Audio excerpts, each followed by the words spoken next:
Hello yours, welcome to our channel. இன்றைக்கி நம்ம என்ன பார்க்க போகிறோம் அப்படின்னா, கறி வடகம், தாளிப்பு வடகம் எப்படி செய்கிறது அப்படின்னு சொல்லிட்டு தான் பார்க்குறோம். எங்கள் ஊரில் சம்மர் சீசன் வந்ததுமே மேக்ஸிமம் எல்லார் வீட்லையும் கறி வடகம் போகிறதுக்கு ஸ்டார்ட் பண்ணிவிடுவாங்க. ஏன் சம்மர் சீசனுக்குன்னு பார்த்தோன்னா, அது நல்லா காயணும்.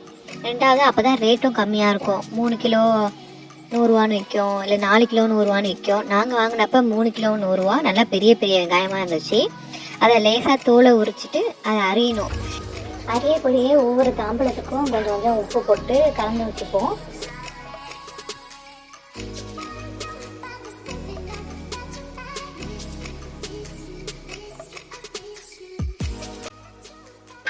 இப்போ இதில் வெங்காயமும் உப்பும் கலந்துருக்கு. இதுக்கு மேலே என்னென்ன இன்க்ரீடியன்ஸ் தேவைப்படும்னா, ஃபஸ்ட்டு ஜீரகம். அது ஒரு சுண்டு இல்லை ஒரு கிளாஸ் அதுமாதிரி டம்ளர் கணக்கு வச்சுப்பாங்க. நான் ஒரு கிளாஸ் கணக்கு வச்சுப்போம். அதில் ஃபஸ்ட்டு ஜீரகம் போட்டோம். அதுக்கப்புறம் 2 கப்பு உளுந்து, உடச்ச உளுந்து, கருப்பு உளுந்தில் உடச்ச உளுந்து. இதில் சில பேர் குருணை கூட போடுவாங்க. கருப்பு உளுந்து வீட்டில் உடச்சாங்கன்னா அதில் குருணை உதவும், அதை எடுத்து வச்சு அதையும் போட்டுப்பாங்க.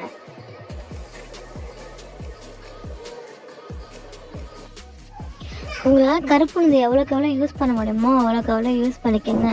கருப்பு உளுந்து ரொம்ப ஹெல்த்துக்கு ரொம்ப நல்லது. அடுத்தது வெந்தயம். வெந்தயம் 3/4 கப் தான்.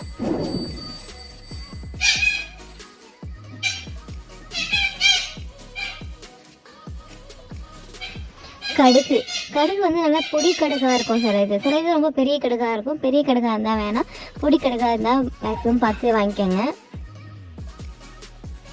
மஞ்சள் நாங்கள் எப்போதும் வீட்டில் யூஸ் பண்ணுற மஞ்சள் தான் யூஸ் பண்ணுவோம். இது கணக்காக வேணும், 50 கிராம் அப்படிங்கிற மாதிரி கணக்கு சொன்னாங்க. அதனால் கடையில் போய் மஞ்சள் வாங்கிட்டு அதை போட்டுக்கிட்டோம். இது நல்லா பிணைஞ்சி விளக்கெண்ணெய் ஊற்றி பிணைஞ்சி வச்சிடணும். இதுக்கு அடுத்தது பூண்டு தோல் நல்லா உரிச்சிட்டு, நல்லா உரிக்கணும்னு அவசியம் கிடையாது, லேசாக உரிச்சா போதும். பூண்டை உரல் வச்சு 1-2 இடிச்சிட்டு அதை போட்டுக்கலாம்.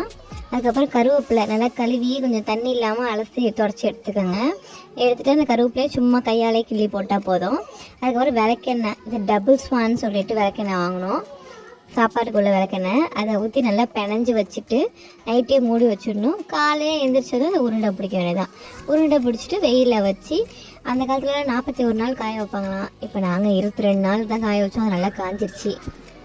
அதை எடுத்து ஒரு டப்பியில் அடைச்சி வச்சு ஃப்ரிட்ஜில் வச்சிடலாம். ஃப்ரிட்ஜில் வச்சா கருத்து போகாமல் இருக்கும். அப்படியே என்ன கலரில் இருக்கோ அதே கலர்லேயே இருக்கும்.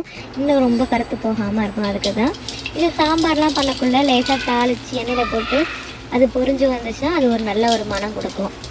அதை தாளித்து சேர்த்துக்கிட்டா கருவேப்பிலை போட்டு சேர்த்துக்கிட்டோம்னா நல்லாயிருக்கும். நாங்கள் இது மீனானத்துக்கு, சாம்பாருக்கு, அதுக்கப்புறம் புளியானுக்குலாம் தனியாக தாளித்து போட்டுப்போம். நல்லாயிருக்கும். இது நான் சும்மா உங்களுக்காக செஞ்சு காமிச்சேன். நல்லா தாளித்து அது பொரிஞ்சு வரும். கலர் நல்லாயிருக்கும் பார்க்குறதுக்கே. அது வாசனையும் அவ்வளோ சூப்பராக இருக்கும். தேங்க்ஸ் ஃபார் வாட்சிங்.